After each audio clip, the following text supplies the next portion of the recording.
Station లిమిట్స్లో గాంజాకి సంబంధించి ఒక కేసు రిజిస్టర్ చేయడం జరిగింది.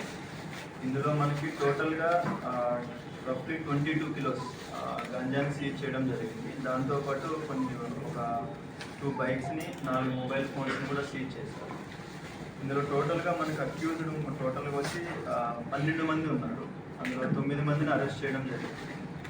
వీళ్ళలో శ్రీకాకుళంకి సంబంధించి 7 మంది ఉన్నారు. అండ్ బ్యాక్వర్డ్ లింకేజ్ వచ్చి మనకి 2 ఒడిస్సాకి సంబంధించిన వాళ్ళు ఉన్నారు. వీళ్ళు కాకుండా ఇంకొక 3 అరెస్ట్ కావాల్సిన వాళ్ళు కూడా ఉన్నారు.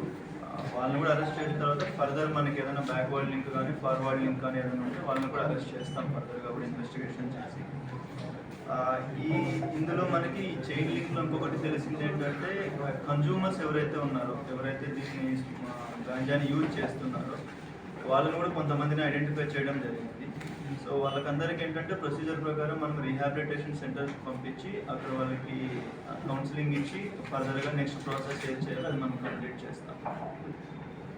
సో మనకి ఈ కేసుకి సంబంధించి మన ఎస్డిపిఓ టీం ఏదైతే ఉందో అది మన SB team and local police station team అందరూ ముగ్గురు కలిసి అది చాలా బాగా చేశారు అందరు టీం మొత్తం. దీనికి సంబంధించి గాంజాకి సంబంధించి మనకి పబ్లిక్ అందరికీ అండ్ ఎస్పెషల్లీ పేరెంట్స్కి అండ్ కాలేజ్ యూత్ ఎవరైతే ఉన్నారో వాళ్ళకి మన రిక్వెస్ట్ ఏంటంటే సో దయచేసి ఇలాంటిది ఏదైనా ఉన్నా కూడా పోలీస్ దృష్టికి తీసుకురండి. మనం స్ట్రిక్ట్ యాక్షన్ తీసుకోవడం జరుగుతుంది యాజ్ పర్ గవర్నమెంట్ ఇన్స్ట్రక్షన్స్ ప్రకారం. మనకి ఆనరబుల్ సీఎం సార్ కావచ్చు, డిప్యూటీ సీఎం సార్ కావచ్చు, డీజీ సార్ కావచ్చు, వీళ్ళ ఇన్స్ట్రక్షన్స్ ప్రకారం సో స్ట్రిక్ట్ యాక్షన్ తీసుకుంటాం. మనకి దీనికి సంబంధించి ఏదైనా ఇన్ఫర్మేషన్ ఉన్నా మనకు ముందే ప్రొవైడ్ చేయాలి అని చెప్పి అడుగుతుంది. Thank you sir. ఈ ముగ్గురు అరెస్ట్ కావాల్సిన వాళ్ళు మన స్టేటా వేరే స్టేట్ వాళ్ళు. ఇందులో మైనర్లు ఎవరైనా ఉన్నారు సార్? ఇందులో మైనర్స్ సార్ గంజాయి సెల్ఫ్ జోన్ గా ఇక్కడ మారింది. ఎన్నోసార్లు చెప్తారు ఉన్నతాధికారులు.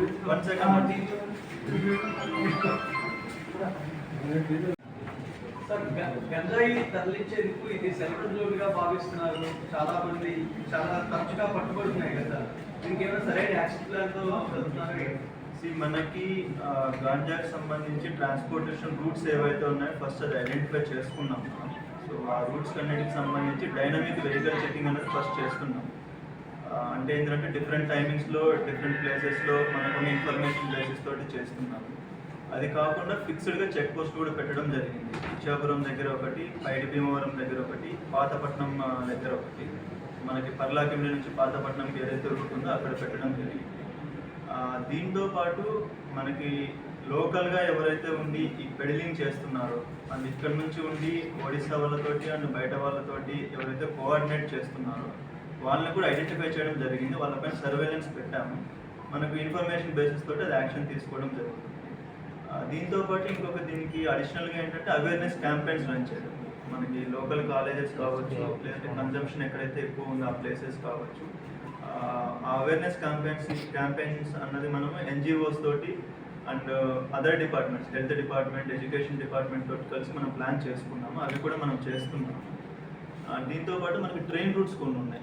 ఎస్పెషల్లీ మనకి పలాస ట్రైన్ స్టేషన్ కావచ్చు, ఇలాంటి స్టేషన్స్ కూడా మనము ఐడెంటిఫై చేసుకున్నాం. హాట్స్పాట్స్ ఏవైతే ఉన్నాయో వాటిపైన యాక్షన్ తీసుకున్నాం డెఫినెట్లీ.